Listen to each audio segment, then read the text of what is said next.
இப்போ நம்ம இட்லியை சர்வ் பண்ணிடலாம். இட்லியே தெரியாத அளவு குருமா ஊற்றி நல்லா மூழ்க அடிச்சிடணும். அவ்வளோதாங்க. இட்லியை நல்லா குருமாவில் குழச்சி கொஞ்சம் உருளைக்கிழங்கு இப்படி எடுத்து வச்சு அப்படியே சாப்பிட்றலாம். சும்மா அப்படி இருக்குதுங்க டேஸ்ட்டு. நான் செஞ்சேன்றதுக்காக சொல்லல.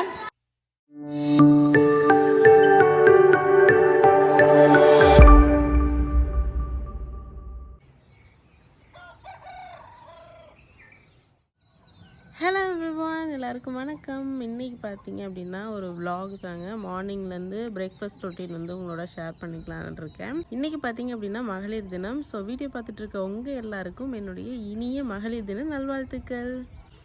மார்னிங்கில் எங்கள் ஊர் இப்படி தாங்க இருக்கும்.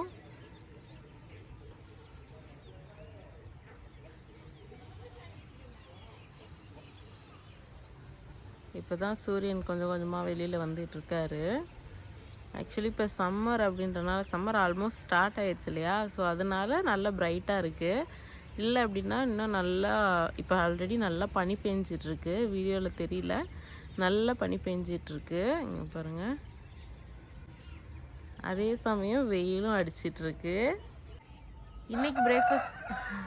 இன்றைக்கி பிரேக்ஃபாஸ்ட் பார்த்திங்க அப்படின்னா இட்லியும் குருமாவும் பண்ணலான் இருக்கேன். ஏன்னா நேற்று தான் வந்து மாவு அரைச்சேன்.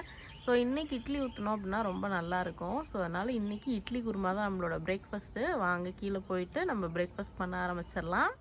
இப்போது டீ போட்டுக்கலாம். டீ பார்த்திங்கன்னா ரெடி ஆயிடுச்சு.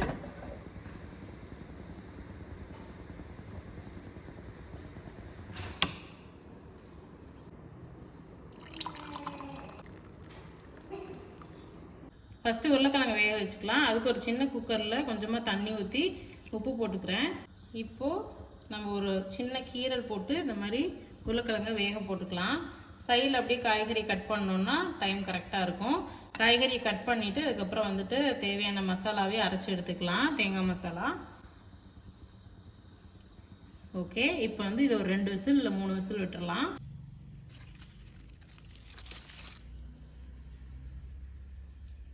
உருளைக்கிழங்கு வெந்துட்டு இருக்குங்க. இப்போ பார்த்தீங்கன்னா வெங்காயம் தக்காளி கட் பண்ணிக்கலாம். வெங்காயம் பார்த்தீங்கன்னா ஒரு பெரிய சைஸ் வெங்காயமும் ஒரு குட்டி சைஸ் வெங்காயமும் எடுத்து வச்சுருக்கேன். அதுக்கப்புறம் ஒரு 4-5 தக்காளி எடுத்து வச்சுருக்கேன். தக்காளி பார்த்தீங்கன்னா நம்ம வீட்டு தக்காளிங்க. பார்க்கும்போதே தெரியும் எவ்வளோ சூப்பராக இருக்கு பாருங்க. இப்போ ஃப்ரெஷ்ஷாக பொரிச்சிட்டு வந்தேன். இன்னும் அந்தளவுக்கு பழம் ஆகலை, பட் ஓகே அப்படின்னு சொல்லிட்டு இன்றைக்கி இதிலே பண்ண போகிறேன். என்கிட்ட வீட்டில் வேறு தக்காளி இல்லை, இதாக இருக்குது. ஸோ இப்போ இதை கட் பண்ணிக்கலாம்.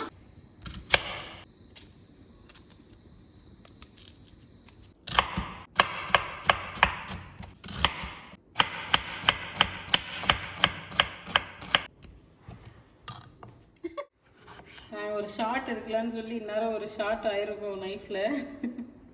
Just miss.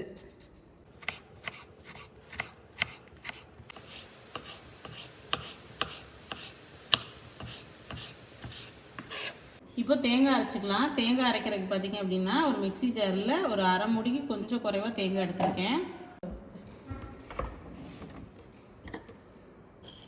பொட்டுக்கடலை சேர்த்துக்கலாம். பச்சை மிளகா போட்டால் தான் இந்த குருமா நல்லாயிருக்கும். ஸோ பச்சை மிளகா பொரிச்சுக்கலாம்.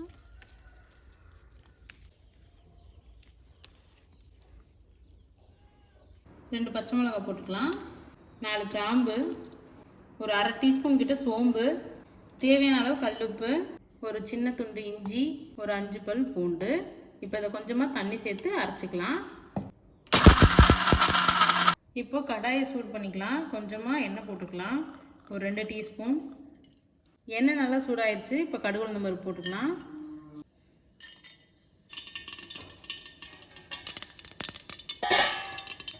அவ்வளோதாங்க, கடுகு நல்லா பொரிஞ்சிருச்சு. கொஞ்சமாக கருவேப்பிலை போட்டுக்கலாம். இப்போ ஒரு பச்சை மிளகா, கொஞ்சமாக சோம்பு, ஒரு சின்ன துண்டு பட்டை, 4 கிராம்பு. இப்போ இதெல்லாமே நல்லா பொரியட்டும். ஓகே, நல்லா எல்லாம் பொரிஞ்சிருச்சுங்க. இப்போது வெங்காயம் சேர்த்துக்கலாம்.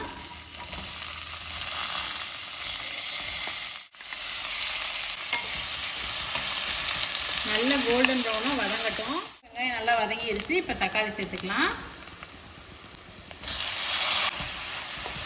தக்காளி நல்லா மசியணும், அந்த அளவுக்கு வதக்கிக்கோங்க. இப்போ கொஞ்சம் எக்கை பாயில் பண்ணிக்கலாம்.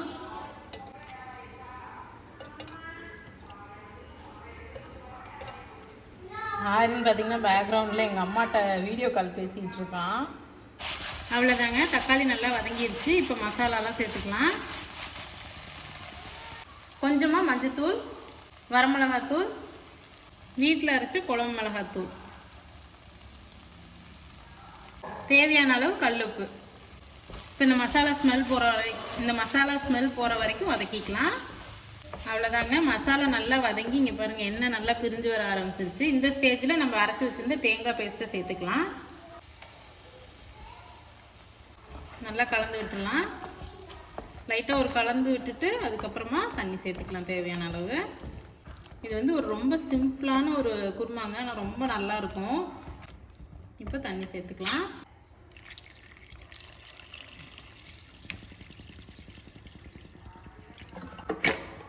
அவ்வளோதாங்க, தேவையான அளவு தண்ணி சேர்த்துட்டு இதை வந்து கொதிக்க விட்டு கொஞ்சமாக மல்லியில் போட்டு இறக்கணும் அப்படின்னா அவ்வளோதான், நம்மளோட குருமா ரெடி ஆயிரும். இதில் வந்து கடல மாவுலாம் சேர்த்துவாங்க ஒரு சிலர். அந்த மாதிரி கடல மாவு சேர்த்து வேண்டாம், நம்ம பொட்டுக்கடலை போட்டு அரைச்சனால அந்த கன்சிஸ்டன்சி வந்து நல்லாயிருக்கும். மிக்ஸி ஜாரை கழுவி உள்ளே ஊற்றிக்கலாம். அவ்வளோதாங்க, நல்லா கொதி வர ஆரம்பிச்சிருச்சு. இப்போ லைட்டாக கிளறி விட்டுட்டு இங்கே பாருங்கள் நல்லா திக்காகிடுச்சு பார்த்தீங்களா. இப்போ லைட்டாக கிளறி விட்டுட்டு நம்ம வந்து உருளைக்கிழங்கு வேக வச்சுருந்தோம் இல்லையா, அதை வந்து நான் லைட்டாக அப்படியே மசிச்சு வச்சுருக்கேன், அது சேர்த்துக்கலாம்.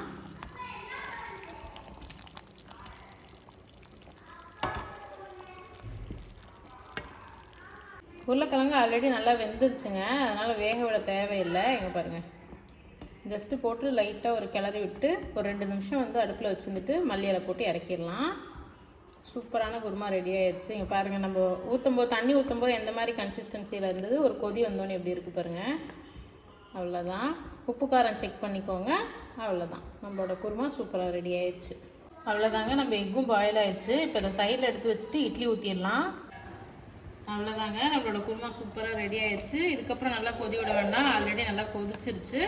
லைட்டாக உருளைக்கிழங்கு போட்டதுக்கப்புறம் ஒரு 2-3 நிமிஷம் அடுப்பில் வச்சுருங்க சிம்மில். அதுக்கப்புறமா மல்லி இலை போட்டு இறக்கிடுங்க. நான் கொத்தமல்லி இல்லைன்னா நான் போடலை, போட்டிங்கன்னா நல்லா சூப்பராக இருக்கும் மனம். இப்போ இட்லியை வச்சிட்டோம்னா சாப்பிட வேண்டியது தான். நேற்று மாவு அரைச்சோம். நாங்கள் மாவு என்னைக்கு அரைச்சாலும் அடுத்த நாள் காலையில் பார்த்தீங்கன்னா இட்லி தான், சுட சுட இட்லியும்.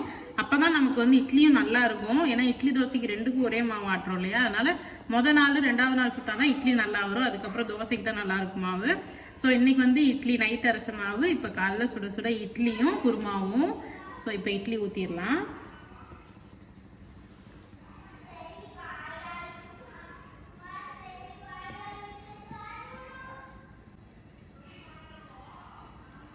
ஆரியன் பாருங்க எப்படி பேசிகிட்டு இருக்கான்னு எங்கள் அம்மாட்ட. 2 நாளாக பேசவே இல்லை எங்கள் அம்மாட்ட. ஃபோன் கொடுத்தாலும் விளையாண்டுட்டே இருந்தான். இன்னைக்கு வந்து நல்லா பேசிகிட்டு இருக்கான்.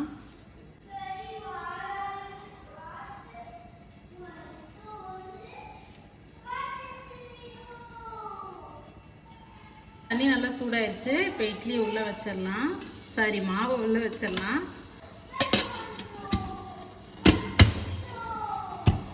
அவ்வளோதாங்க, இட்லி வந்திருக்குன்னு நினைக்கிறேன். இப்போ எடுத்துடலாம்.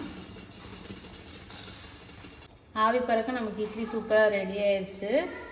பாருங்கள், நல்ல பந்தாட்டம் சூப்பராக வந்திருக்கு. இப்போ வெந்துருச்சான்னு செக் பண்ணலாம். பார்த்தாவே வெந்துருச்சுன்னு தெரியுது. இருந்தாலும் நம்ம ட்ரெடிஷ்னல் மெத்தடில் செக் பண்ணால் தான் மனசு நமக்கு திருப்தி ஆகும். ஸோ வந்துட்டு வெந்துருச்சுங்க, ஒட்டாமல் வந்துருச்சு. இப்போ எடுத்துடலாம்.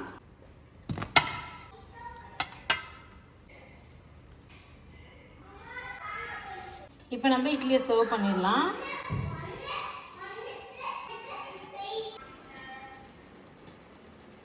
இந்த மாதிரி குருமா வீட்டில் செஞ்சு பாருங்கள். செஞ்சு பார்த்துட்டு எப்படி இருந்ததுன்னு உங்களோட ஃபீட்பேக்ஸை எனக்கு கமெண்ட்ஸில் சொல்லுங்கள். ரொம்பவே நல்லா இருக்குங்க. இட்லியில் இந்த மாதிரி குருமாவை வந்து இட்லியே தெரியாத அளவு குருமா ஊற்றி நல்லா மூழ்க அடிச்சிடணும்.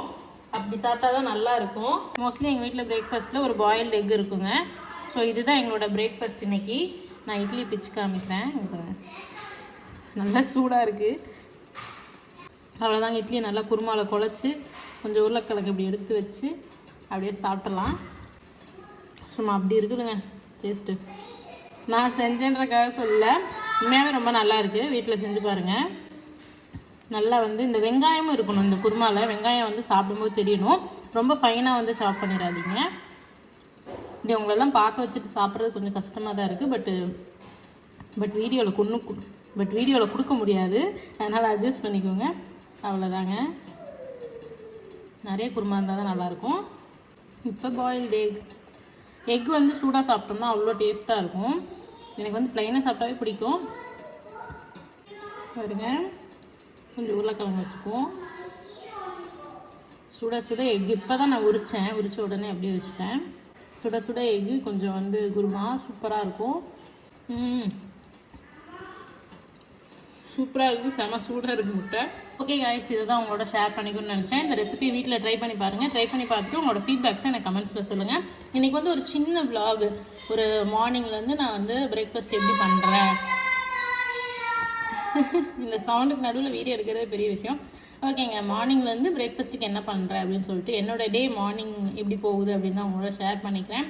Hope you all like it. Okay guys, உங்கள் எல்லாரையும் இன்னொரு இன்ட்ரெஸ்டிங்கான வீடியோ சந்திக்கிறேன். Until then, bye bye, take care, bye bye.